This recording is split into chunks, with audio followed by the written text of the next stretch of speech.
está a falar em Portugal. Portanto, porque lá fora não existem preconceitos. Portanto, é uma diferença brutal. Existe um preconceito, ainda existe um preconceito, que transmite um pouco essa imagem que referiu. Mas quando nós nos deslocamos ao estrangeiro, as pessoas já conhecem até mal Portugal, quanto mais a região do Tejo, não é? Conhecem um pouco o Douro e a região dos vinhos verdes fez um grande trabalho de promoção no passado, mas que ainda tem preços, digamos, que são abaixo daquilo que seria desejável e que a região merece. Mas os nossos produtores, nos contactos que temos promovido no estrangeiro, eles próprios quase que se aperceberam que, de facto, isto vale muito mais do que o mercado interno atribuía, digamos, à região. E, porventura, também no mercado interno nós temos feito um trabalho exatamente para aumentar a notoriedade da região e promover um bocado as suas castas principais, nomeadamente o Fernão Pires e o Castelão. Isto é um trabalho lento, isto não é uma coisa que se faz por decreto, que se muda de manhã para a tarde, enfim, demora anos, mas não tenho dúvida que a notoriedade, hoje em dia já somos, que não éramos a quarta região que mais vende vinhos para a Horeca nacional, que é uma coisa que pouca gente sabe, mas de facto esta região já é a quarta que mais vende para a Horeca, e isso significa que de facto essa perspectiva ou essa imagem está lentamente a desvanecer. Em termos de crescimento anual médio, desde 2015 até o ano passado, a média anual de crescimento da exportação é 15,5%, o que é notável. E, portanto, a incidência, digamos, do que é mercado interno com o mercado externo está a aproximar-se dos 40% de mercado externo e 60% de mercado interno. Nós gostaríamos que essa balança continuasse a crescer para o lado da exportação, porque o mercado interno, como sabe, é muito pequeno e também tem bastante concorrência e, portanto, a exportação pode valorizar muitas vezes até mais os vinhos do que propriamente o mercado interno. Portanto, há um trabalho que nós queremos continuar no mercado externo, que é um trabalho caro, enfim, mas focado em alguns mercados estratégicos onde já estamos bem, para aumentar, digamos, a presença dos nossos vinhos do Tejo nesses mercados e continuar a crescer. Será difícil manter este crescimento médio dos 15,5%, mas se nós continuarmos a crescer todos os anos, seria muitíssimo bom. Há duas perspectivas. Uma é onde nós gostaríamos de estar muito bem, mas existem dificuldades de estar presentes, porque no fundo quem vende não é a CVR, quem vende são os produtores. E, portanto, temos que ver o tecido empresarial que nós temos, que é quase comum ao país inteiro, mas aqui, falando só da região, esta é uma região onde metade da produção é proveniente de 4 adegas cooperativas e outra metade dos muitos produtores que existem. No entanto, quando vamos ver a produção, vamos ver a exportação, esta relação já não existe. Existe muito mais exportação por parte dos privados do que propriamente das adegas cooperativas. De qualquer maneira, temos que tentar fomentar, digamos, a presença de todos nos mais diversos mercados. E depois temos que ver a possibilidade que os pequenos e médios, que são a maioria, têm de ir a mercados tão distantes como os Estados Unidos, ou o Canadá, ou a China, ou o Brasil. Repare, no tecido empresarial que temos nos produtores, muitos casos há de one-man show. Quer dizer, a pessoa que é o produtor é o enólogo. O enólogo é quase o homem com o trator, isto é um exagero, mas depois também é o comercial e é o administrador. Portanto, estar a pedir que ele vá 3 vezes por ano, 2 semanas aqui, 2 semanas ali, 2 semanas acolá, ele não consegue porque não é possível, não é possível. Os maiores já têm estruturas, digamos, comerciais que podem disponibilizar das pessoas para esses mercados. Portanto, tendo esta perspectiva em mente, nós gostaríamos de ter uma presença muito melhor nos Estados Unidos, mas é evidente que é um mercado caríssimo de promover e temos que perceber que é difícil para estes produtores lá irem. Portanto, vamos focar mais na Europa, porque são deslocações mais rápidas. É possível a um produtor ir à Inglaterra fazer um evento e voltar no mesmo dia, se quiser, ou no dia a seguir, coisa que não acontece nos Estados Unidos. Uma China é uma coisa distante, portanto não convém estar... Já lá fomos também, mas não... É 2 semanas também para lá ir, e é um mercado muito oscilante. O Brasil é um mercado onde temos que estar, porque de facto Portugal tem aí notoriedade, que é uma coisa rara nos mercados estrangeiros, portanto o TES tem que lá estar, e tem que haver uma deslocação, pelo menos, promovida pela CBR, pelo menos uma deslocação anual, aproveitando a Provine de São Paulo, que foi agora há um mês atrás. Mas de resto, nós gostaríamos, como lhe disse, de estar nesses mercados, mas os mercados europeus são, de facto, aqueles onde temos que estar mais presentes. E agora o não europeu, que é o Reino Unido, que tem a vantagem de nós conseguirmos obter fundos onde temos mais contrapartidas, digamos, do que sendo para o mercado europeu. Eu até aproveito aqui, novamente, para fazer um apelo, porque não é um caso exclusivo do Tejo, mas seria bom conseguir que o Estado desse mais apoios à promoção dentro do mercado comum europeu. Porque, por este motivo que eu acabei de dizer, porque é muito mais fácil para os nossos produtores consagrarem-se a exportar para o mercado europeu e deslocarem-se a países do mercado europeu do que a países fora da Europa. E, portanto, seria bom a gente conseguir ter mais apoios para promoção dentro do espaço da União Europeia.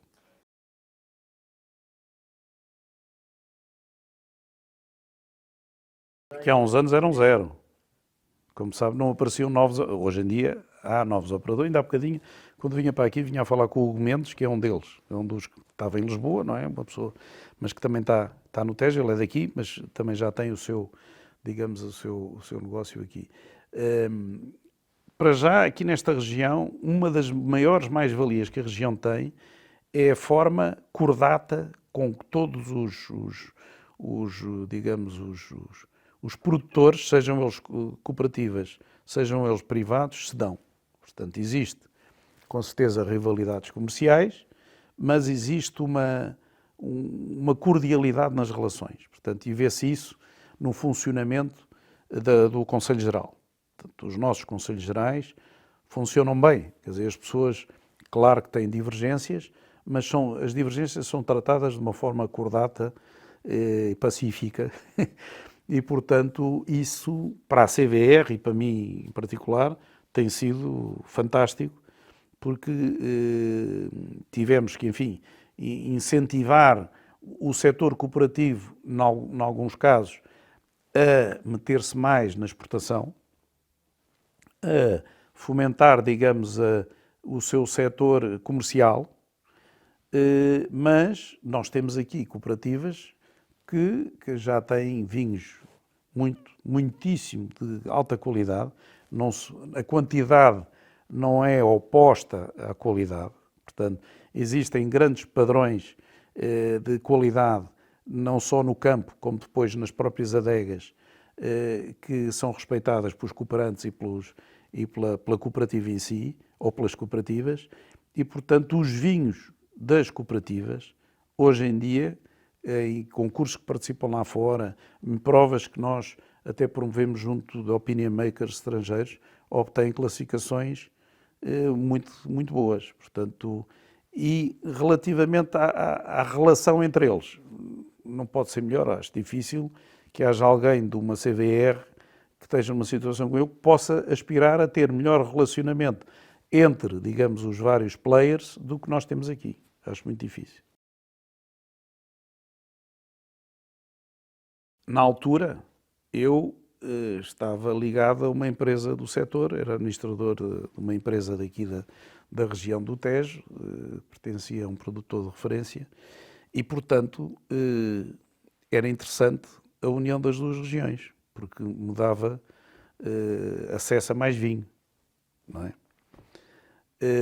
Mas, na altura, eu era membro do Conselho Geral e o que nós achámos, e havia umas negociações em curso, e o que nós achámos, e eu também, portanto o Conselho Geral decidiu um bocado isso, era o engenheiro José Gaspar, que era o presidente, que deveria de haver uma opinião que não fosse apaixonada, isto é, que não fosse da região, de uma entidade qualquer estranha que olhasse para o assunto e desse um parecer.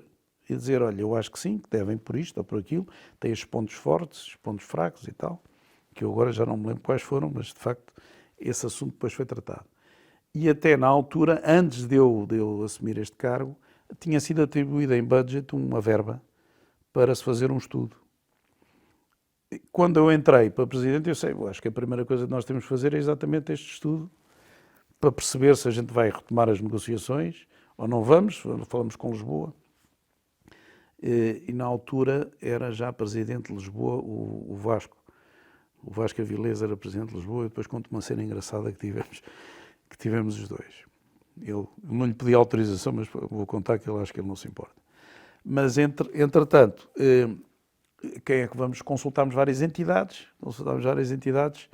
estrangeiras até, e decidimos pela Wine Intelligence. Foi a Wine Intelligence que, pronto, demos os dados que eles precisavam, tal, tínhamos alguns dados de Lisboa, eles tiveram a estudar e depois deram-nos um parecer, tivemos várias reuniões aqui com a região toda, e eles transmitiram um parecer final em que achavam que, de facto, não havia grande proveito nem para uma região nem para outra, a médio prazo, em associarem-se. E depois aquele estudo foi apresentado na região, Conselho Geral, e o Conselho Geral decidiu que não devia de haver esse tipo de associação. Por outro lado, havia uma questão que só se soube depois, foi que o futuro Conselho Geral alargado ia ter uma representação minoritária desta região. Porquê? Porque na altura o Tejo tinha muito menos vinho certificado do que tem hoje. E iam aferir, digamos, a representatividade nos futuros Conselhos Gerais e, portanto, tornava-se impossível que as pessoas do Tejo aceitassem de participar de uma forma minoritária num futuro Conselho Geral. Portanto, nada estava a ajudar. E, portanto, depois eu apresentei isso, foi ao Frederico. O Frederico era um dos partidários da associação. Foi-lhe o estudo, mostrei ao Frederico, olha, isto é o resultado daquilo que ele sabia, porque ele tinha sido também membro do Conselho Geral antes de ir para o IVV. E pronto, ele lá viu aquilo e tal. E depois ele é que me contou dessa coisa da representatividade. Disse ao Frederico, se então assim, como é que eu vou convencer? É impossível, não é? De facto, nós seguimos o nosso caminho, Lisboa seguiu o seu, e ambos estamos a seguir um bom caminho, e os resultados acho que estão pouco à vista. Estava eu a falar aqui da conversa com o Vasco. Depois, às tantas, disse ao Vasco, temos que falar, eu dou muito bem com ele, temos que falar por causa desta coisa da associação, que eles querem que a gente fale, e o Vasco também, pois, eles também querem que a gente fale, então vamos falar os dois. E lá fomos falar, e o Vasco disse-me assim, só Luís, mas tu achas que há uma hipótese da gente? Epá, eu não estou a ver hipótese nenhuma da gente se associar. Epá, pois é, pá. Entretanto, a gente tinha combinado que fomos almoçar um com o outro para falar nisto e tal. Então, como é que a gente vai resolver? Eu disse, olha, eu acho que a gente não consegue resolver nada. Melhor é almoçarmos. Melhor é almoçarmos os dois. Almoçamos, conversamos e porque não temos maneira de dar a volta a isto. E realmente, hoje, eu acho que o estudo estava certo. São regiões diferentes, com vinhos com características diferentes, e associarem só porque há mais volume de vinho contradiz aquilo que é a especificidade que existe hoje em dia no mundo do vinho, percebe? Estávamos a ir pelo lado da quantidade, em vez de ir pelo lado da especificidade das castas, da região, do terroir, das características edafoclimáticas de cada um, etc. O que era contra aquilo que foi a tendência que surgiu até hoje. Olha, eu, espinha, devo dizer que não, começando por aí, que não sinto aqui nenhuma picadela de alguma coisa que não tenha, enfim, conseguido. Agora, uma coisa é certa, as condições que houve nos últimos 3 anos, não é, vieram condicionar um bocado o trabalho.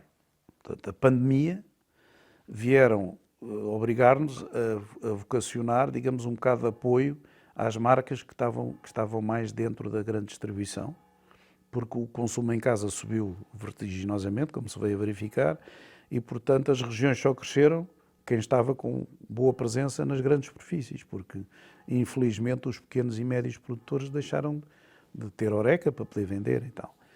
E, portanto, a notoriedade, digamos, da região, ou o trabalho, a notoriedade, e a grande notoriedade faz mais na horeca do que nas grandes superfícies, não, ficou um trabalho, digamos, um bocado a meio. Quando vamos a arrancar, e temos realmente um arranque extraordinário em 2002, não é? Porque subimos brutalmente e começámos a ver que os vinhos certificados, os DOCs, tiveram um crescimento brutal no final do ano 2021, princípio de 2022. O Sr. Putin resolve arranjar-nos este problema, não é? E, portanto, lá veio outra vez estragar, digamos, um programa que nós tínhamos estabelecido. Eu acho que era o Donald Rumsfeld, que em 2002 disse uma coisa muito engraçada. Ele dizia o seguinte, isto depois das Torres Gêmeas e aquela coisa toda e tal, que aquilo que ele conhecia e previa. Que aquilo que ele não conhecia, ele podia passar a conhecer. Mas que lidar com o desconhecido é que era o trabalho. Porque é o problema que a gente tem tido. Nós temos lidado com o desconhecido desde que começou a pandemia. E este ano estávamos a avançar, apanhámos esta coisa da guerra, que é um desconhecido total. Nós temos, como sabe, isso é transversal, o mundo inteiro está apanhado por isto. Há crises em todo lado, o aumento da inflação, os juros, etc. As dificuldades dos consumidores são gerais, não só cá no mercado interno, se bem que o nosso se calhar pode ser pior do que os outros, mas como é que a gente vai lidar com isto? Sabendo até, inclusivamente, que temos os pequenos e médios produtores têm dificuldades em arranjar garrafas para encher, para as encher. Nós temos uma espinha, pronto, falando na espinha, que é aquilo que você quer saber, qual é que é a espinha. Temos uma espinha, não sou só eu, é a direção. Nós temos um projeto na calha para avançar, que não avançou com a pandemia e iria avançar agora e talvez vá avançar, mas se agora não avançar é por causa de não haver garrafas, que é uma coisa estúpida, não é? Mas é assim. Talvez ainda vá avançar, é uma coisa que pode ser muito boa para a região, porque esta é uma região que tem mais brancos do que tintos, que está ligada a Fernão Pires, está muito ligada a Fernão Pires e é um projeto não nacional, mas mais de cariz também internacional, nacional e internacional. Promoção da casta, que é muito interessante e que tem envolvido algumas agências internacionais e que agora pode estar em perigo por não haver garrafas, que é uma coisa que aqui há um ano a gente achava ridículo, não é? Mas, em termos práticos, estamos a falar de uma edição especial, de um vinho... Não, uma categoria de vinho nova. Eu não... pois isso... Já não. Não, mas é uma categoria da região, vinho nova. Temos a imagem feita, temos tudo criado. A região aprovou a ideia já há bastante tempo. É um vinho monocasta, Fernão Pires, com baixo grau. E que eu acho que pode aumentar muito, digamos, as vendas de vinho branco desta região no estrangeiro.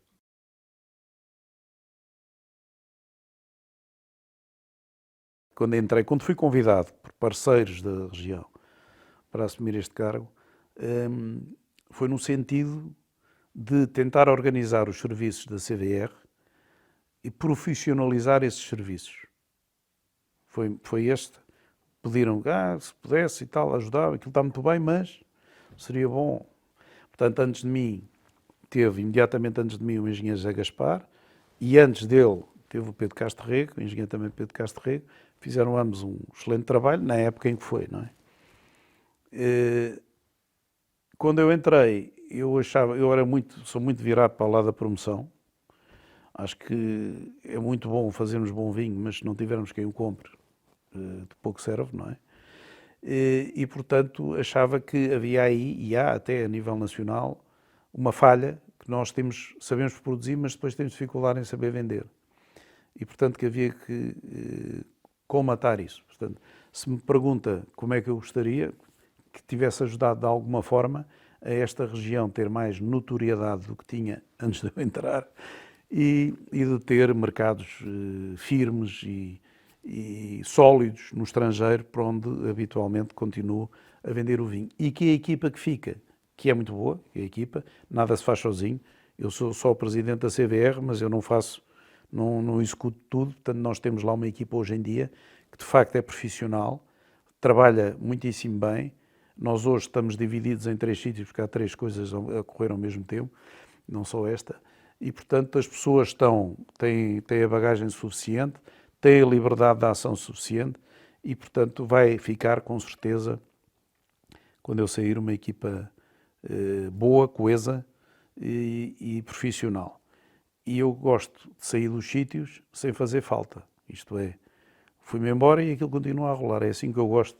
Não gosto desse tipo de endeusamentos, digamos.